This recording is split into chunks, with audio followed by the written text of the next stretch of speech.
Hello नमस्कार दोस्तों, स्वागत आपका सक्षम योजना की एक बिल्कुल नई वीडियो में। दोस्तों वीडियो को लाइक ज़रूर किया करो और सभी भाइयों के पास ग्रुपों में शेयर किया करो। बहुत सारे कैंडिडेट ऐसे हैं जिनको अभी तक सक्षम योजना का कुछ पता नहीं, रिपोर्टिंग कैसे करते हैं, अटेंडेंस कैसे लगाते हैं। उन्होंने सक्षम योजना में रजिस्ट्रेशन कर दिया है, चाहे वो +2 कैंडिडेट हो, चाहे वो ग्रेजुएशन क्यों ना हो। ठीक है दोस्तों।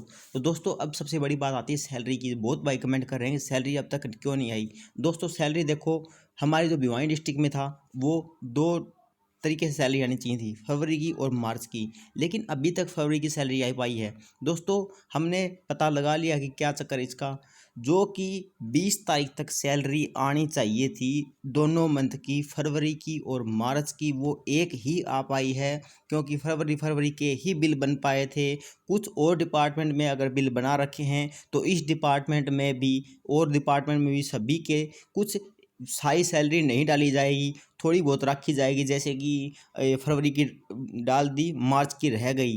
तो और उस बाकी डिपार्टमेंट में मतलब सभी की सैलरी सेंड नहीं की जाएगी इस मंथ। समझ रहे बात को, इस मंथ हो सकता कि किसी की बिल्कुल भी ना की जाए, हो सकता कि इस मंथ में किसी की थोड़ी बहुत आ जाए, जैसे कि किसी के 1500 रुपये आ गए और फरवरी में काम किया था तो 7500 रुपये आ गए, या फिर 9000 रुपये आ गए, या फिर 6900 रुपये आ गए। इस टाइप से आपके पास सैलरी आ सकती है और हो सकता है कि वो भी ना आए, क्योंकि इस मंथ में 3 तारीख तक लॉकडाउन है। तो ऑफिस में जा कर के अपने बिल वगैरह तैयार करने पड़ते हैं, उसके बाद ट्रेजरी से वहाँ पर बिल सेंड करने पड़ते हैं, बहुत सारे फंडे होते हैं। इस तरह लॉकडाउन में सारे काम नहीं हो सकते, इसलिए अगर कुछ डिपार्टमेंट ने अपने बिल वगैरह बना रखे हैं तो उनकी सैलरी सिर्फ उस डिपार्टमेंट से, उस डिस्ट्रिक्ट से सैलरी आ सकती है, अदरवाइज बाकियों की इस महीने भी नहीं आएगी। ये न्यूज़ हमें मिल चुकी है, ये न्यूज़ सेंड की है, बहुत बहुत धन्यवाद।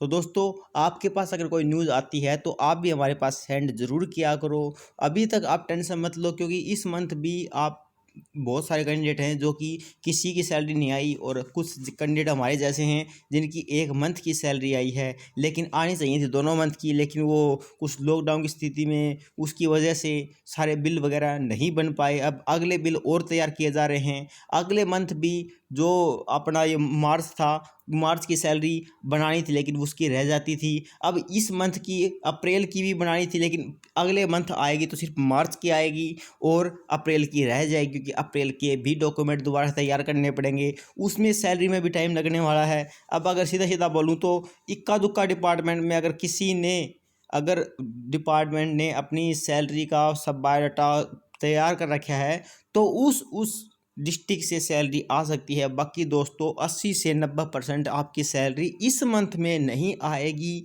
अब नेक्स्ट मंथ पे टारगेट चला गया है सीधा सीधा 3 तारीख तक, क्योंकि अब की बार पूरा फोकस दिया गया है लॉकडाउन को। ये बोला गया कि लॉकडाउन की वजह से हम अपना जो है बिल वगैरह तैयार नहीं कर पाए हैं, इसलिए आपको सैलरी के लिए कुछ दिन का और वेट करना पड़ सकता है। ये दोस्तों बस क्या बताऊं कि हम भी चाहते थे कि बहुत सारे बच्चों की सैलरी आए, क्योंकि सैलरी की जो सभी को पड़ता है, किसी की फ़ोन का रिचार्ज खत्म हो गया, किसी को कुछ और, आजकल पैसे ऑनलाइन भी कटवा लेते हैं ना, तो ऑनलाइन भी सब कुछ बहुत सारे काम निकल जाते हैं, हम समझ सकते हैं।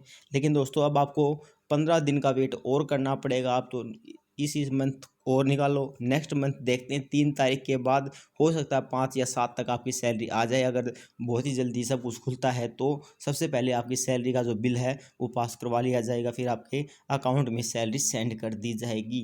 तो दोस्तों ये थी आज की न्यूज़, आशा करता हूँ आपको समझ में आई होगी। अच्छी लगी तो लाइक कीजिए, शेयर कीजिए, और चैनल में पहली बार आए तो चैनल को सब्सक्राइब कीजिए। बाय बाय दोस्तों।